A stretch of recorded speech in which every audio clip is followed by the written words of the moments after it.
Hei tid, så det atter her vi en nødgen parti av Gjerstamal. Og vi Anja Hansen som teker opp og redigerer, Ronny Pettersson som teker seg av å redigere Ljøa, Paul Fære og jeg selv Daniel Adol Jakobsen. Vi hjertelig velkommen til hente parten av Gjerstamal.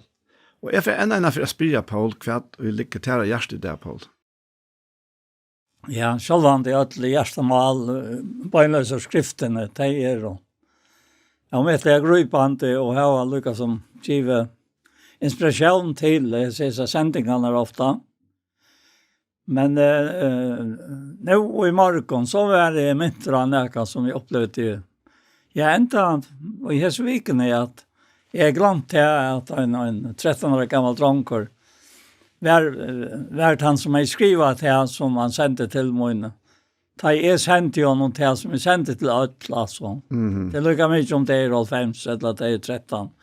Så får jeg det samme, at han var, at han var løyka et eller annet.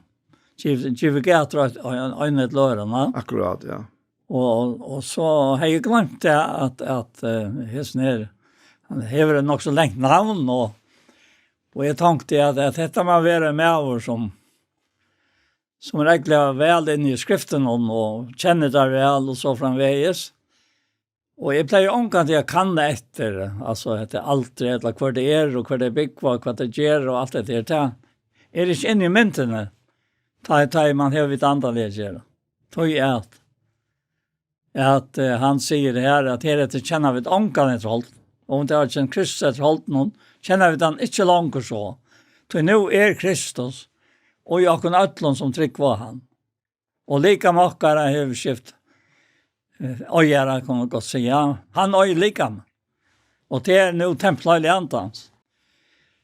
Og så kom det lykka framfyr med at om det måtte være at han dronken som er i med vinskap, og det nokka et år 2 her i middelen. Og så igjen, ja. Og så sa jeg til å være han. Og jeg helt til å være så en standant jeg kunne, som en 13-årig gammel tryggvante, utviklet så et eller annet.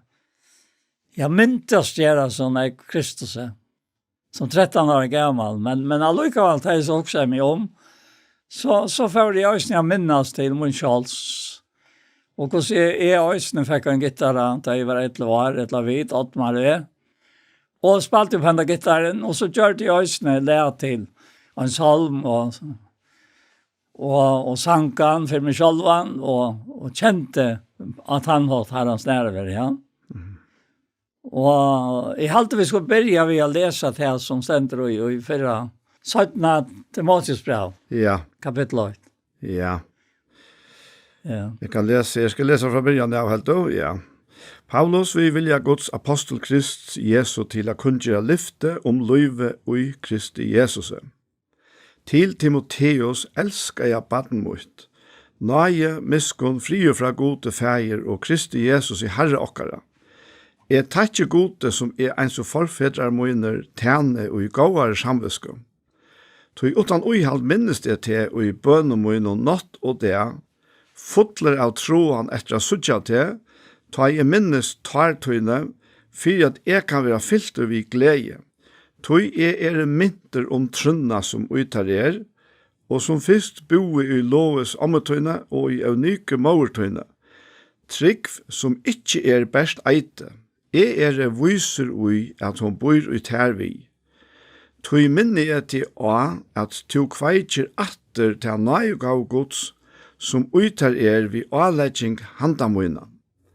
Tog god gav og ikke anta måtløses, men anta kraftar, kærleika og siprøys. Ja, det er nettfattet første som han mynte meg av. Da jeg så tølge morgen vakna jeg for å huksa, og kjente jeg til her, så nærværende, den vereløyka som jeg opplever, bare for en 2-3 døgn så igjen. I samband vi hentan drøntjen, ja. Og jeg kan gjøre litt inntrykk av det som jeg har nevnt, til de setter her, at at den sangen som jeg gjorde led til, som kanskje 11 og 13 år, det var 11 år til jeg fikk en gitarren. Du det igjen? Ja, men jeg får ikke synge den. Nei. Det er her, Salmen 116, vers 8 og 2. Og det er bare 2 vers. Lov i Herren noen atler høytningar, prøys jo noen atl folk, tog stavre nøye hans herre iver okkon, og trofast Herrens vær i atler ever. Halleluja. Og verset leva så alle lov jo prøys Herren noen, og syns jo noen lovsang, tog stavre nøye hans herre, og trofast hans herre vær i atler ever. Han platt Jesus synsja. Og da Jesus har sendt dette her, som flere har finnet det samme, så sier han og skriver, wow, jeg stod akkurat og sang lovsang, da jeg tog sendt i hatta, halleluja, Herren er gavur, og så har hjertet nedanfor, ja. Og så kommer han atter, og dette her den 13. november 2023. Og så her ikke nok så lengt i midtelen, og det tog jeg har glemt. Dette må være en voksen med over det, sånn. Helt du, ja. Jeg helt det, ja. Og nå så ikke det datoen her, 11. februar, klokken 21:30. Hei Paul, sier han, hørte det akkurat hos og tjej. Mega godt år. Opplittende og avverst. Takk for det. Herren var sikkene til. Og så sendte jeg noen natt, og akkurat som sendte henne til som jeg pleier å sende. Og så sier han her at det er sin 17. Tusen takk for det. Jeg strøyes faktisk vi akkurat dette som du skriver om, å være fyrdøm, og være et ljøs for deg, som ikke har Herren, det kan være ringt ved først, sier han. Og så skriver han hvor jeg er, og jeg vil ikke komme inn og at det så det ble for personlig, altså. Og jeg satt så og hukset om dette her, og så kom jeg tanker om Trønna som først bor i Ammetøyne, og så i Møvertøyne, og vet at de bor i Tervi. Akkurat, ja. Altså, ja, hva skulle jeg si? Til jeg var i midtelen, Timotheus, og hentet den her 13 år gamle dronj. Ja, det går så lenge siden at det ble skrivet. Ja. Men også er livende. Ja, altså, det er lika livende som Paulus til Timotheus, som kommer til hendet dronjen. Akkurat, ja. At gjøre en så vidretning, der man selv var nesten samme oppskrift. Jeg gikk etter, og her var en gitarre som jeg fikk i 1924. Da jeg Johannes kom hjemme, og Danmark ombygd. Og i 1924 har vi vært etter hver, ja, vært etter hver. Det noe år siden. Det noe år siden. Og dette alt det samme, som nå bor i Likamlån. Vi alle de røntene som det har skapt i løyven, og vi har lengt løyv. Ja. Dette her året som du nevnte, det livende. Og akkurat tog at det livende, tog kan det virke på samme måte jo nesten 2000 år siden, ja. Og det kommer virke til evige togreisende. Og det virksomt. Altså, liv virksomt. Dette året liv, og det virksomt i mennesken. Og det ferdig jakten øltene, altså, fra person til person, og liver, og værer reisende, ja. Det er nøye som vi selv kommet inn i. Og vi kjenner jo slett ikke alt de fremman undan okken.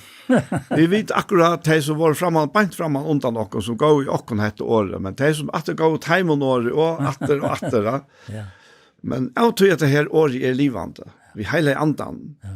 Så det noe som kopplar mennesker, og han ser alter, som du sier, og på feiren og i himmelen.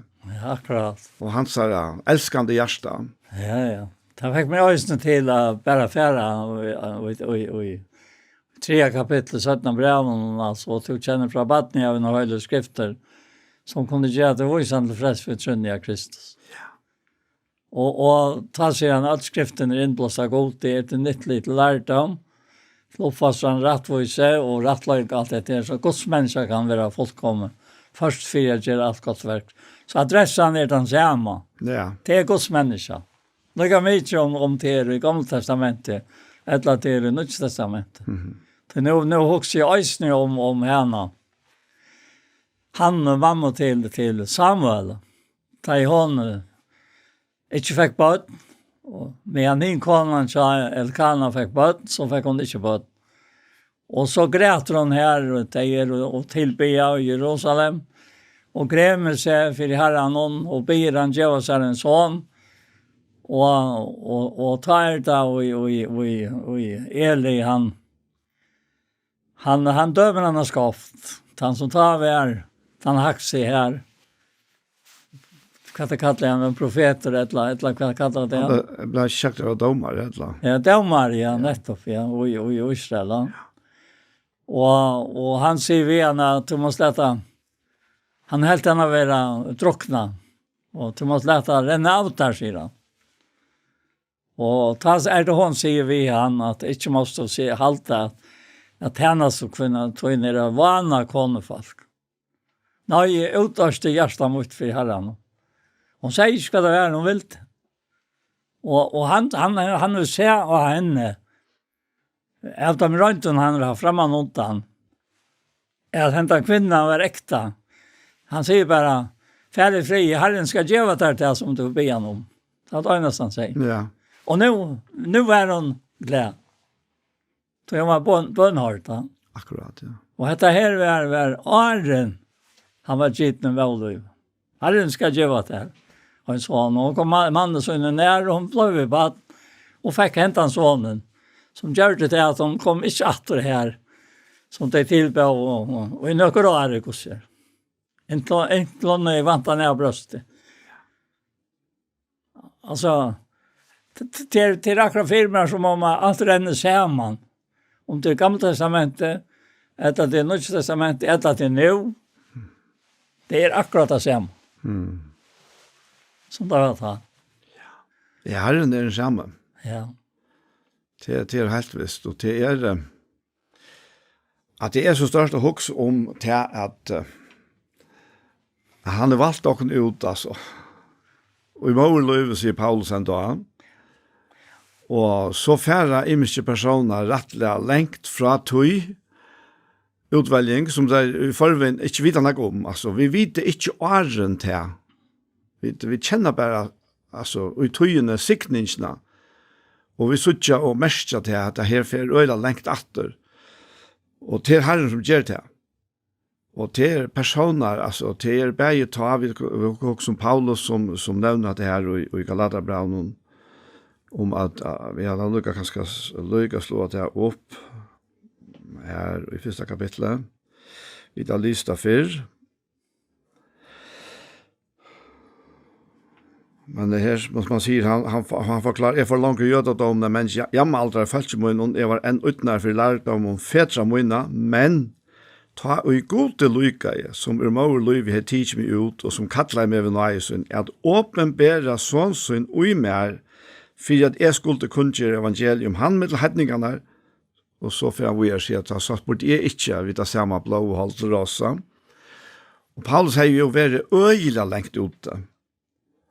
Man kan si at vi allikevel at vi antallet eller religiøse fronten, men vi har ære personer som vi synes ikke er tøyende i det, som Herren veker opp. Jeg har hørt en mann så sent som i Gjørskvalde, som fortalte fra sin liv hver han levde et øyelig hardt og brutalt liv, kjente ikke til Herren. Kjente ikke til skriftene, men akkurat som her, men ta i god til lykke. Akkurat. Kom en totalventa, og så en øyelig kraft i hesten her. Du vet, mennesker har ofta lente til å halte til at vi må være oppvaksen og født og programmere i ankra bestemte trygg som vanlige folk sier, som mennesker er vana sier. Men det sånn jeg dømer om, altså, av bavon sugen, begge Paulus som helse tjener godt, men folk fullkomlig skriver og blir vakter, og så mennesker som lever fullkomlig borte fra Herren. Og så knappt enn det, så Herren her tjadam, og vek deg opp til lus. Ja, jeg forresten jeg også om at det i flertall, altså, breveren etlo, ta i marken tolja, ta i og vi heter. Det er som åpenberes for meg hva vi skulle ta som i det. Så sier han her i vers 12 og i breveren etlo, ta han jo nevnt Sara, kon Abraham. Vi trygg fikk øysten Sara kraft, grunn til alt. Til at hun var ferdig om han altor. Tog hun råkna i han trofast han som jeg lovat til. Tog fikk øysten øyne utliva vår vær avkom som stjøtner himmelsens og i mångt, og som santen vi sjauarstrand og i hotelljande her. Og så gjør han disse nyestøvna, og i trygg tøy og et lese. Utan at jeg finner ikke det som lover meg her. Så kommer det til. Men til sjau til lengt bostor, og halsa av tøy, og gjort av henne, at de var fremmande utlendingar i hjørne. Og de som sier så, viser jo her vi, at de løyt etter fedralandet. Og hadde de månt ved landet ut de var kommet ur, hei jo bare ta meg til å fære atter her. Men nu tror jeg det er noe bedre til himmelskånd. Tøy skammas god ikke vitt deg, jeg kallas godtorra. Han hever jo gjørsta med stedler røyer. Og dette Aren, dette fra Gammeltestamentet. Ja. Jeg tror var fedren noen i Gammeltestamentet. Så de så fremetter. Og til Golgata, og alt det verste som her får fram. Det var det, og det var vittne om. Ja? Og nå hittar vi et atretter av Golgata, men sjaunen fremetter. Golgata talar om en annan bättre det akkurat som de sier her, eller som sagt var om det her, at vi trekk døy, og de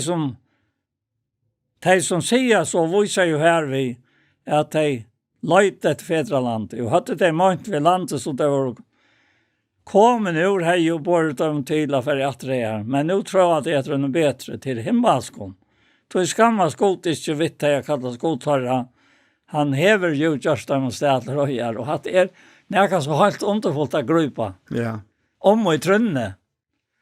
Det fører til inn i løyvåkere, akkurat som jeg har sånn her dronjen som vi nevnte, den frien, disse gledene, og det fører oss inn i løyvet her, og i avhaltene, for å vågjere. Og det sørst du så her, og til sa da i Samuel, og som mamma var, og fikk han, og som handlet på det som Herren ville ha han og henne handlet på. Og så førte vi Samuel til Eli, og så tante han under Eli.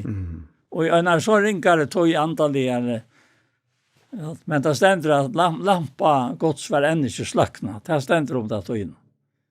Og jeg halte selv for at du tjøk noen alle tøyene som Herren virker i, og tjøk noen så tegna jørska folk. Og så, nå han virker, og i nøye tøyene, og tjøk noen hattningene her, og alt som trykk var Jesus, så slaknar ikke lampan. Altså, den antallige. Hun ble vi at jeg var religiøs, akkurat som han sammenber samkomne i åpenberingene. At ljøse som det her var. Så underfullt. Ja.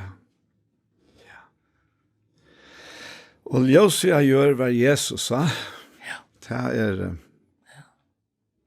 og det altså, det sjåvant kraftiga mynter til å lyse det som annars er skjønnligt.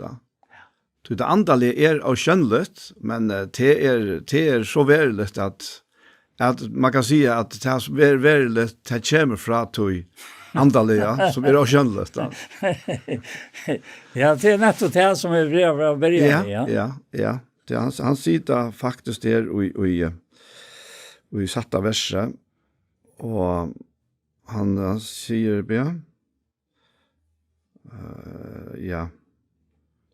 trygg vi fullt vissa om det som vana verra. Det er jo i 11. kapitlet og vers 8. Jo, til vers 8, det er ikke langt nere, ja. Ja. Han sier her at trygg er fullt vissa om det som vana verra, sannføring om det som ikke sast, og så fyrir 3 vers, vi trygg fæta vid at heimer er skapte vi åregods, så det ikke er av henne skjønnlige, det som sast er våre tid. Og det kan det jo ikke være, at så og samt som alt dette klokafalt er om opphav og opprona, så vet man at det ene for hver ikke til at det som er til nå. Og hvordan er det så kommet til da? Jo, det kommer til vi åregodsa, vi er skjønnelige. Så sjåvand hever til alt du være, til evet, til ikke noe som er avmarska av tøy, som vidt er, og som alt det som er her, og alle heimeren, er enda avmarskaver. Ikke alt om vi sier at han er avmarskaver. Jeg undrer så om et eller annet på det at det ble så skjønnelig for meg her, og i trønne, altså. Og at det var bare mer og mer hodtakende, og verilig, altså, i min egna løyve, at det er sånn som skriver stendt. Men självant alltså en Bibeln är en bok som är skriven. Och du kan inte bara om som man säger göra vilja Guds bara vi att läsa och så säger du är för göra vilja Guds. Det bara omkant till. Helt inte kommer till sånt. Nej, vi såg att det kapitlet eller vi säger att det ett kapitel han kallar för trua kapitlen. Men tar vi så läsa den ner så såg vi att det är alltid god som börjar. Det är omgång till människa själv som börjar fär efter god, men det är god som fär efter människan och skapar trunna. Och då kan man inte bara finna på ett land och säga att jag har något trick, så då ska det hända. Men det som, alltså, Jesus själv, han gör ju inte utan färgerna. Ja, i grunden är det så veriligt som Romarbrev 6:11 säger att han blir rockna som han rocknar. Ja. Och så rocknar god till och med som tryck var Jesus. Som dig från synden. Men livande för god till i Kristi Jesus. Ja. Så nu ständer Kristi Jesus och det tror jag Kristus är hans upprörsande namn. Och Jesus är det namnet han fick. Som människa. Ja, som människa. Då jag drar människa sonaren, ja. Och det är en så underfotler ljaume över här så navnen om bäja görene, tar han vara görene. Och nu inte minne att han är Jesus Kristus. Och i dörten och i akon. Som är tempelansare. Ja. Och särskilt jag ser så lötna varkont här. Är nog spänt på att här lötnar då det visar sig som att det kommer som alljausen i löve. Och det lyser så väl. Och så som vi alla öron som är här gör så fjärrar det spekla borstar, men det är inte alljus så fjärrar borstar. Det är bara man klarar inte att det kan man göra. Så vill det avlöst av nutjon alla tøyna. Ja, alla tøyna. Ja. Och då tar tryck vi ösnet här att det läser så att han kan inte bra här i vers kapitel 3 och vers enten här att han säger till att god är anten. Anten. Allt vi som vi ankom för anlit någon elspeklar dårt gods vill vara ombrott till så moment från dårt till dårt som från herran i anten.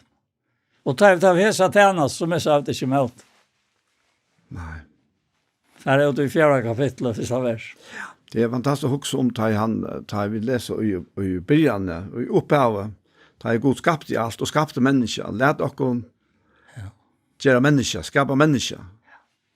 Och i mynd okkara. Och så blev han myndspilt. Hon blev fullkomligt spilt, han mynden. Men så var hon ändskapa i Kristus, ja. Som kommer fra himmelen av og uttrykker Guds fægers hjärsta, at det er kærleikan, og at det er langselen etter synen, elsker jeg skapene ikke menneskene. Og Guds er spilt, Guds er ytla færre, og da færen henda mynden og i enkelte mennesker, og for en enkelte, så er den skapt, enderskapt i Kristus, ja. Og så at det som du akkurat leser, at vi som vi angår for anledning avspekler å være ombrøtt til sommermynd. Ja.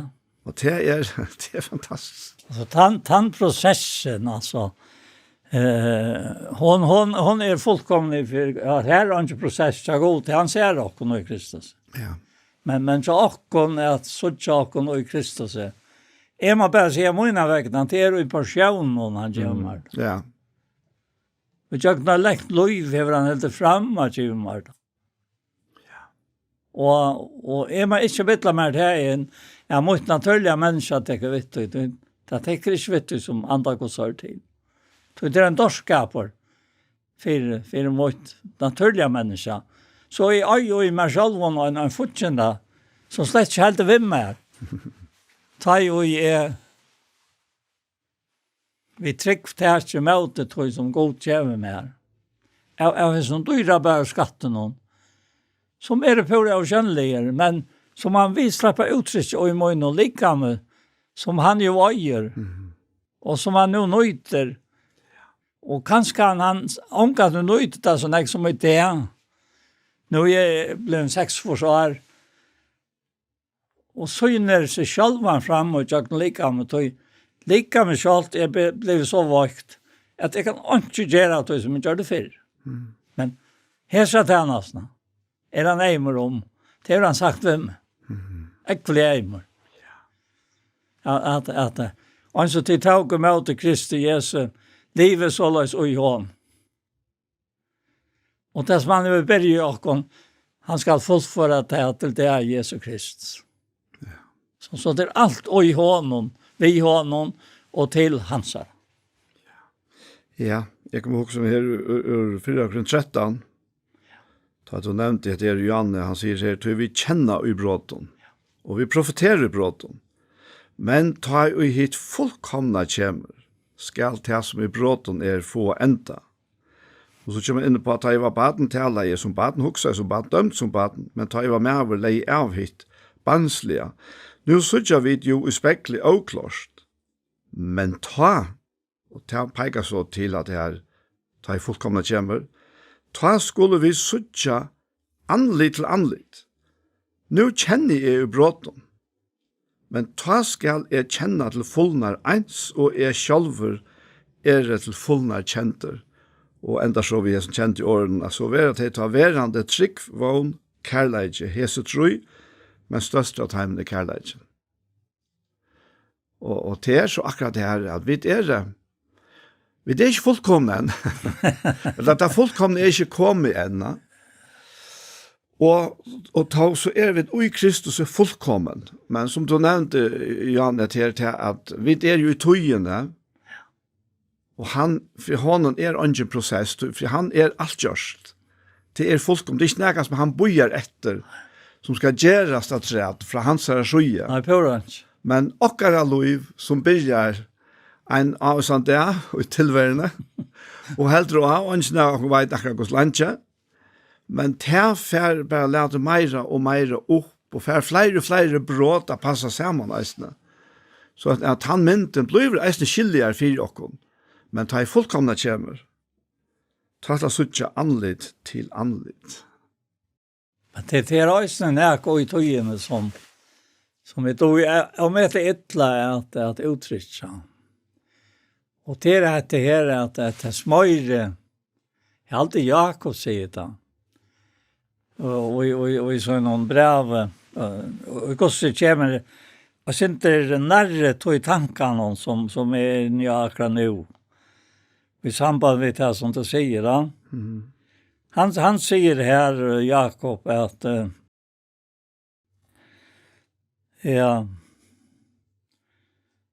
han säger med landet här och i 4 kapitlet att det är så mätliga grupande till jag minns att Kite valde nog så när vi heter här och tog allt det som han var. Och han var född i Tutsch och dag i 3,5 så han var inte så gammal som är nu. Nej. Det är löjmt också. Va? Det är färdas vid någon en 20 år. Han säger här i vers 5 och i Jakobsbrev 4 att ett halta till skrifterna tala farfångt. Nej, hon talar inte farfångt. Nej. Vad gör hon? Efter höjlon hova tråar anten. Det här är uttryck. Ja. Alltså, är en hova en öjmer som är moin och i den nutcha människan som är ju i. Ja. Och han har givet bostad och i mer. Ja. Men till större najen han gäver. Vi nämnde här fyra om najerna som vi tar utgång till. Ja. Ja. Och detta är den najen som vi tar utgång till. Jag tycker inte näka människa vet verkligen vad najer. Ja. Nej, det kan bara upplevas. Ja. Och ta inte uppleva hos naje så virkar det så lages. Han sitter i tidsspel naje hos er åpenbara alla människor till freds. Men så kommer han in att det som är nu färgen av att hon vener raken upp. Det är inte människor som vänjer raken upp. Men naje gods kan vänja raken upp och någon människor. Alltså och det är så underfullt att uppleva det, ja. Och i här som versen ta i vid läta och vänja upp så är det en verelöjt att najen blir större som han gäver, så ja. och tog sig i skriften god ständ till och stolt emot det men gäver hin och emjog och naje. Alltså att det är bara så omättliga dyrbart för det gode. Och så säger han att vere tog gode undergiven men stante djävulen och emot det så ska han frutja fra tikkum. Halta tikkum nær til god så skal han halta sig nær til tikkara. Tvai hendrunnar til syndarar og rønse gjørstene til tvoi sint. Og kjenne nei tikkara, syrkje og gråte, later tikkara vents til sorg, og være tongest der for glede. Og ei mørke tikkum for herren, noen så skal herren seta tikkum hak. Jeg minnes det, og i det tøyen jeg lærte i havn, ta hei Androslån en tal om at her. Og hun grøp mot hjertet. Så jeg hadde her, etter prosessen, at jeg færre lykke som skøyvan vi, som man nevner her, altså, Sergio Grati, alt det der. Det har vi måna enter nødtjene å gjøre. At det så ikke er at heimeren øyre og øymer. Han øyre og øymer. Og han var en måster til å trekke fram mynter fra ungdommen. Og det gjør det han også ta.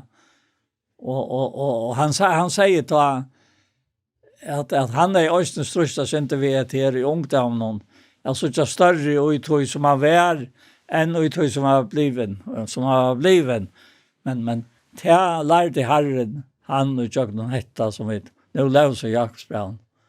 Jag så inte så största var det tar att grund att syrka om det löve som inte var god i Jakob. Men han vet åtta att som skrivas den ändan här i Minskostario heter det större najen han gäver och så ändan här som gavs att läsa att vers. Han säger det här att Men är mycket ting för Herren så ska han sätta till. ja, akkurat. Ja. Alltså, Ja. alltså det är inte det hur att halde med vera. Men det är det han allt. Ja.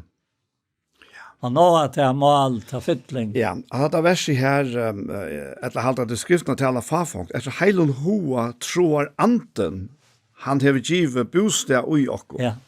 Och så lägger han det här att men ta större nøyen han gjør. Ja. Og det er sikkert imes som det kan legges ut. Men jeg synes det så løsende at han hever sin fullkomna anda i okken, sin fullkomna liv, som hever en fullkomna og heilan ho som tror. Hva det han tror etter? Trygg vi? Ja. Han tror etter at suttje okken fettla meir og meir og i hakk vi tar som han Ja. Og tog sier han, tog han vet at vi er mennesker, ja. Tog sier, legger han seg at, men det større nøyen han gjør, tog, og så eisne til, tog sier skriften, at god stender henne stolt i måte, men gjør en eimjuk nøye, og så gjør vi ikke til, at vi eneste mulighet for framgang antallet ui okra løyve, det er at gjøre inn under hanna, og ikke alt mulig annet, okra ekne ideer, eller enn ta ideene til ørene, men at livet uisner samfellan vi han, som fullkommen, Ja, akkurat. og som tror etter suttje okkon meira og meira fullkomna. Nu säger du det akkurat så som det skulle sägas. Och jag hörde Arne glömma till att det är bara öjna för en person har sagt vem med att det tryck vi Herren vill förtjata. Och det var sagt något som Ivan det ja och nej. Och så hinvägen kanske. Nej, det blev sagt som om att han ville inte göra det här. Ja. Det fick mig så också om nöjena. Att här är omkant liv. Nej. Omkant liv. Du kan inte säga med en person i lösning av det som du gjort. Så jag kanske gott. Nej. Han gör det. Han gör det, ja. Ja, han gör det. Alltså tryckven gruper om till lyfte från god till att han gör det. Det som vi nu tar om är att slå en egen löjka. Ja, vi vet inte vad det är för en vet liva. Herren läser om livet ut alltså. Alltså Herren ser man vid åkon. Då vi vet att läser om så att störst det. Akkurat, Ja. Ja. Det här det. Ja. Alltså det Peter säger om Paulus att om att här kan vara mäkt som är torrt för att skilja. Ja, jo. Och utlägga vid det skrift så blir det gott då. Men det ser man just vis när som Jakob talar här.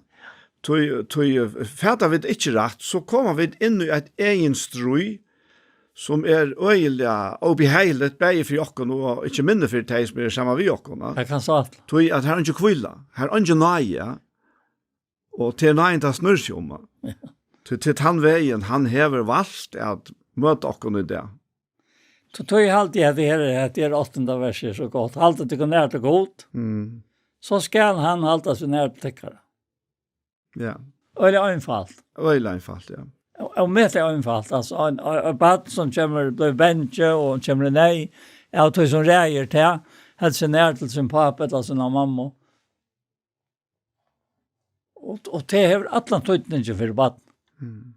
Och det har alla tydningen för åkon. Jag vet allt och kunna klara. Ja. Det är inte vi drar god närre. Det han är alltid, men vi vara bevisst här att det bär i honom och vi honom till hans. Ja. När kan bli till oss. Ja. Vi syns ja i en sån jag drar med närre, ja. Men kanske är det god som säger vi också. Alltså Daniel, drar med närre. Ja, alltså quiz ta. Ja, kvar inte det. Nej, quiz ta. Tog han hever, alltså från hans sju allt fullkomligt. Ja, akkurat. Och som du nämnde här, alltså tattar vi det och som Jakob säger här, närre vid vi själva flytta och honom och leva honom. Större värre nöjen och kraften och jockorna. Och så hvis man får åter till man är 11 år och kom sig och kanske 13 år och tog kanske. Kände jag att det är den salmen och så säger jag vad han lukar i det så sang och spalt ja. Och nu ger hästen här ungdomen till samma uttryck till min utan att veta det när kvar öron så vet det är ju messenger. Och jag känner av mig detta. Jag kvärt var det som gör det att du kunde vara att han sam när det var 6 år som när det var 13. Ja. Det må ha vi har så nöjen att göra. Ja. Det här då. Guds ta nöjen och Guds hjärta som Jesus köpte mer ta dejan som är svarta av krossen hon han bär grunden till han är bitchen nu allt mot allt och vid krossen fjälter lite om stormor brusama och så har vi känslan och vi tar en glädsmänka sånt men det är helt man inte och i öppna av röjen baren var det av uttryck runt. Jag kvölte ta i kjente min salvar glad. Ta strøy allt att vänta för allt mot mötas det. Det är oj honom. Alltså det är inte oj vad du följer eller hur du följer det. Du kan följa det negativa och ha det gott. Då är du nej av tog som har lägget ett liv. Ja. Sant? Jo. Känner nej till kara. Det tror jag är nej. Hon kan dra det nyor och hon kan göra till att du första så jag fullständigt skaft på ditt egna liv. Då är du först efter din egna känsla. Ja. Det är akkurat det. Det och det är så intressant att det är så personligt. att Herren inte att det är innerliga samfälliga personer vi med, vi till, vi anje, och vi allt det som är samma vi och här. För enaste en är omfattad av att Herren personliga. Ja. Inte släppa rökt och vara tjåkon, låt känna sina nerver och styrstjockon och ge och det som ska till, ta något som ska till att leva och vara ljus i sin hem. Ja, vi är ljus. Vi är ljus, ja. Och då kunde vi vara det. Ja. Och vi kunde handla på att vi är ljus samsins. Ja. Ja. Nej, jag också om att det här och i ören kapitel här och i Filipperbrevet så ofta är det vänt att till det. Och här säger han här jag betäcker det från vers 14 han säger ger allt utan att knarra och utan att ivast. Så tid kunde vara lydaleis och rein avlastande bøtten Guds mitt og i renkvørkar og øvjar at så tid vysa til mittlen herra som himmeljøs og i heimnon og halda fram årløsens mer til rås av det i Kristus herra. Og framan undan til jeg hever han akkurat sagt hvordan vi skulle være iverfyr kvar nøren og måte kvar nøren og ta det är det som menar vi här att vi utan att knarra utan att ivast skulle faktiskt älska kvar annan och vira kvar annan hackren och själv och allt det och ta och vi gör det så visar vi oss fram som himmelljus. Så det är så jag tror väl avvärst att vi bär här näka som verkligt och som inte bara verkligt men Guds verkligt och jag kan lova tog det knytt till hasat i himlen. Och så samstunds här vi det här akkurat som vi nämnt ut från att av heilen hoa troar antarna. Och så är hans inte till att vi leva och i samljöva och i harmoni vid det som han långt har lagt i Jakob. Och det är en process som är metalliga alltså intressant och dyrbara. Ja. Og det er noen lengst siden at jeg legger mest til at det er imenskos folk eldast. Og jeg legger mest til at de som eier hette livet og søker hette livet, la det hette være de som dette liv, de skyner mer og mer. Men de som ikke at eier dette livet, til man ble tristere og tyngre og ganske skuffelsene over det som man ikke nådde i livet, eller hva, jeg vet ikke, men jeg vet bare til at han som har skapt dere, han innskjer dere alltid, alle tøyene. Og ta og så livet her at enda kom, ja. Eller han kommer atter i skuinene. Så ta fullkomna kommet her, hva er det kjenne til fullnar verilig, og være til fullnar kjent. Og i en nødgjere dimensjon som vi ikke kjenner nækka, vi kjenner til bråten, og det bråten underfullt, og det bygger vi akkurat gjørstående. Men ta til alt være til fullkomna. Ja. Ikke bare bråt, og ikke avbråt, og ikke misbråt. Og bare fullkomleik av kærleik, av frie og underfulla. Nu lette vi nu med jentan til 17 til Mosbø 2. På en av veien. Det er det første nøyat her, tror jeg. Han sier her i første verset, så ver to ta bad mot sterskere nøyen i Kristi Jesus. Og alt det som kommer attana her, det hever vi hette gjøre. Og hitt som jeg også sier om lager nere i kapittel 0,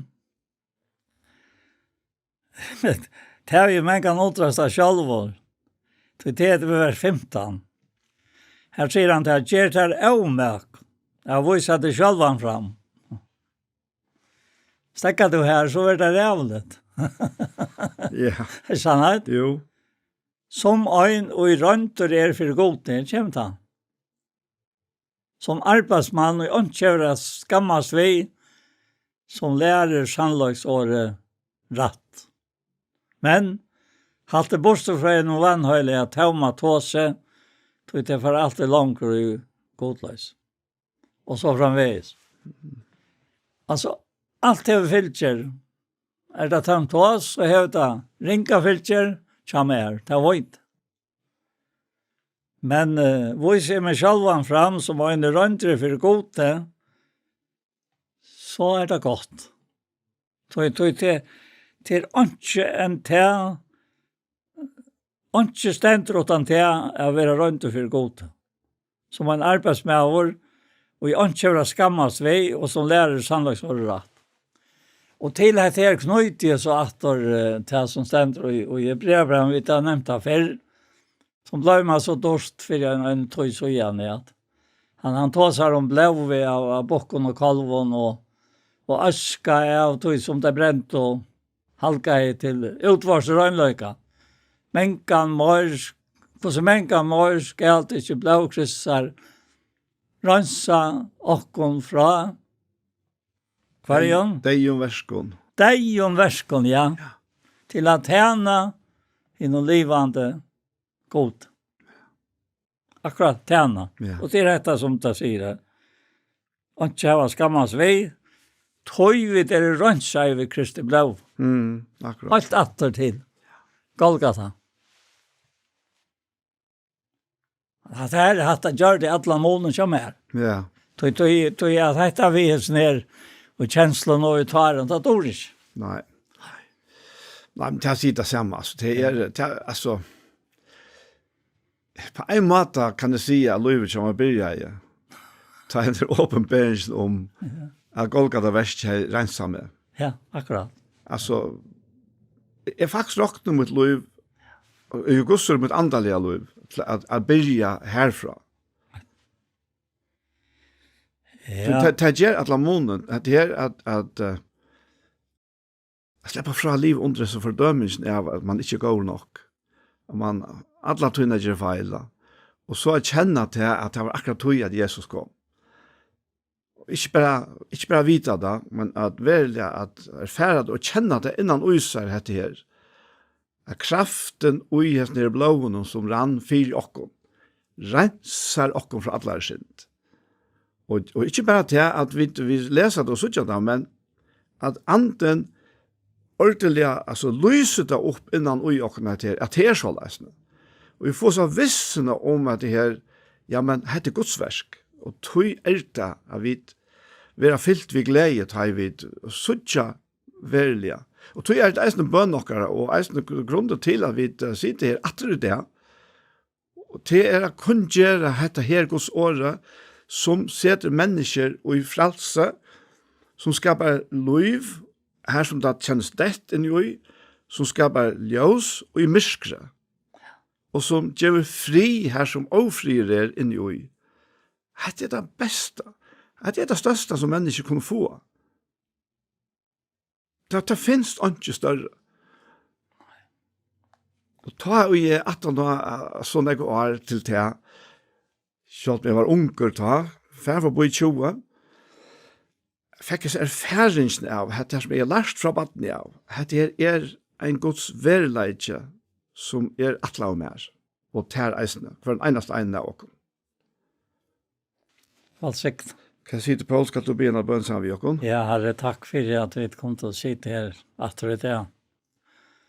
Til at en store ryk og nøye.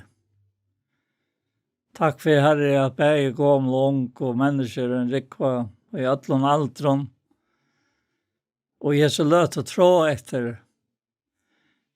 Mer og mer har vi gjort løyk mynd sånne tunns. Og Herre, dette bare mulig. Om det som vi leser en vereløyke, da vi leser om at vi beie og i tveimån til enter føyengar, beie, øynafær for i atlar, fødda nødjon, og så gjerne til enter nødjanar, og i hele andan, og Herre, hvor godt det ta et å slippe frem et, til som bor og gjørst og nokkere vi hele andan, vi kærløyga gods, og som personer som vi nå ui, og skulle være til å i alle ræver, bare til at dette var ikke lika mokker, dette lika med som tempeltrytt. Enten vi flytta, ikke mer, og dårlig lika mer enn verløys, så vi være lyk til her, som Johannes sier, at vi skulle søtja til som du då vi skulle være til her lyk. Å, Herre, Herre, takk og prøysfeit for alt. Takk for dette sted, takk for dette rom. Takk for dette nøye du gjør oss. Jeg taler ikke om oss selv, men om det, og alt det som vi taler og prøysa vi ditt navn, Herre, vi alle er amen. Amen. Så var hesen parsten av hjertemål kommet enda, og vi færre at takka for jokken, og vi Anja Hansen som teker opp og redigerer, Ronny Pettersson som redigerer Ljøve, Paul Fære og jeg selv, Daniel Adol Jakobsen. Tusen takk for Jesus. Parster av hjertemål som her var vært, der kan du finne av YouTube, om du leter av Iktus Sjønvarsp. Hesen parsteren, han kommer eisner å lagt ut her, og han kommer eisner å sende av Kjei Kristelig Kringvarsp. Så en annen fyr, tusen takk for Jesus.